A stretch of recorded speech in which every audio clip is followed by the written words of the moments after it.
Meron tayong bagong gagawin ngayon kay Tito. So napapansin nyo itong donor car ko. Ito ay Royal Saloon na Crown. Yan. Dual aircon yan.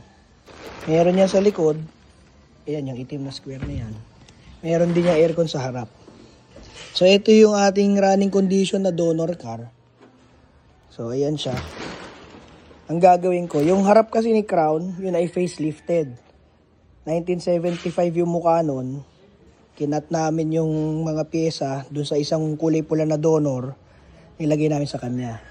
Kasi ito, buo pa to. 1977 naman tong isang to.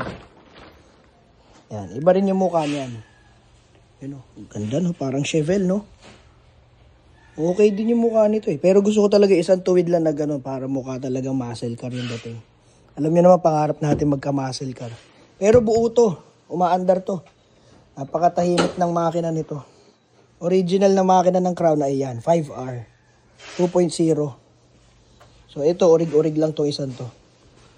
Pero ito yung pinagkukuhaan ko ng parts. Ganyan, pag magpa-project car kayo, kailangan may donor. Kasi minsan, yung pyesa, pag bumili kayo, mas mahal pa kaysa sa isang buong kotse na pangkatay. So, ang gagawin namin, yung tail light na pang 75, ibabagay natin dun kay Tito. Papakita ko sa inyo. Dito tayo sa garage B. Ayan, sa garage B muna. So, ito. Yung tail light niya pang 1978. Yan.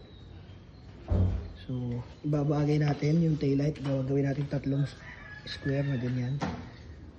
Ito yan. Yan yung kamatch ng mukha nito. So, mas mukhang ano to. Classic na classic. Yung may tatlong ganyan. So ito i-restore natin para magmukhang bago ulit. Ito yung frame niya. Luma. Ito yung panibago. Buhay na buhay pa yung chrome. Bubuhayin ko lang yung itim para mas lumutang yung chrome niya. Yan. So tsaka sa ito may logo ng Crown no. Tsaka bakal yan no. Hindi yung plastic. Inisin lang natin. Papalitawin natin tong Crown logo. Konting lihan na pino lang to. Tapos itiman natin yung paligid. Yan. Para mas lumutang yung mga chrome. Original kasi itim yung gilid talaga yun. Organ metal yata to. Buhayin lang natin. Ito kasi painted. Ito bakal din to. Ganda niya no. Ito ilalagay natin. Sakto. Wala! Wala palang tornilyo. Classic. Sige. Ayusin natin ito ngayong araw. Let's go. Sarayin natin ang engine bay ng pressure washer. Dahil nang gigitata na, napapunta tayo doon sa maalikabok na lugar. Shoutout nga pala kay M-Truck. Barta, Las Piñas. Yan. Sir Saldi. Thank you.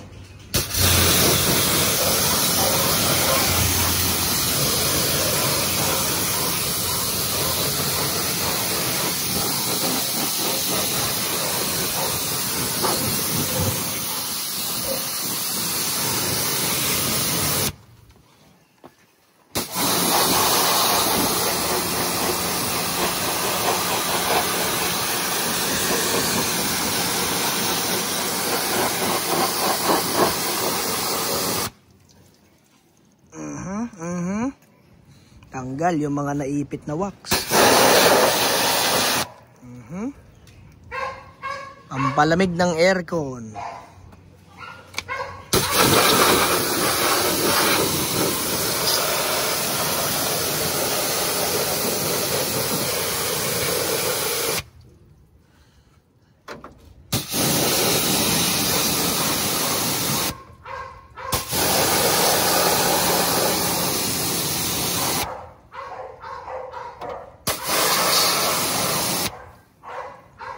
Ayos na. Meron nga pala na ilalagay dito bagong taillights. Ito pakita ko sa inyo. Ay, kasi yung taillight natin. Ayun.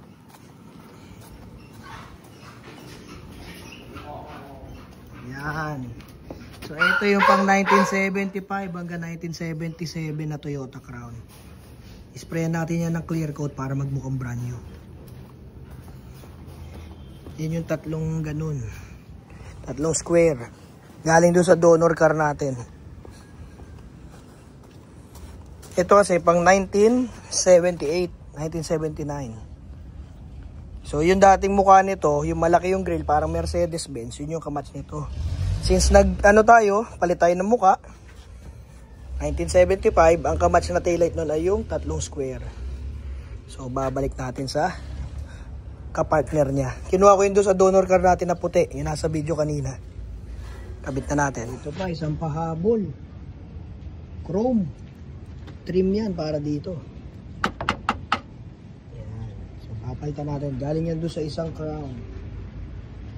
Ginagamit natin pampalish ay walang iba kundi yung ating stain and scratch remover. Yan. Pwede yan pampalish sa pintura, malabong headlight, tsaka mga stainless. Yan. Pantanggal na stain. Kabit para. Sama natin si Jacob Works ngayon. Okay. Alright. Toothbrushin muna natin ng konti, paps.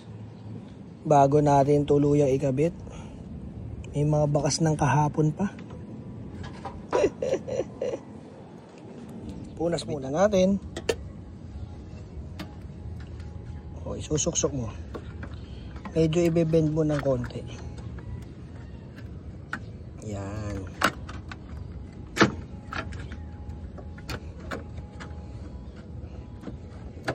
Bawal ba to?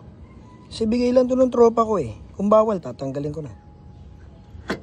Binibenta daw yan sa Baguio. Yun sa may The Palace or The Mansion ba yun? Wala lang. Sabi ng tropa ko, bagay kasi mukhang presidential car yung auto mo dati. Pero kung bawal, aalisin natin. Siyempre, ayoko naman ng mga ganyang gulo. Mapayapa tayo nabubuhay sa mundo ng mga tao. Ganda na oh, chrome na oh. Sunod, ito naman. Okay na. Kumikinaw oh. Next, ito naman. Para kompleto.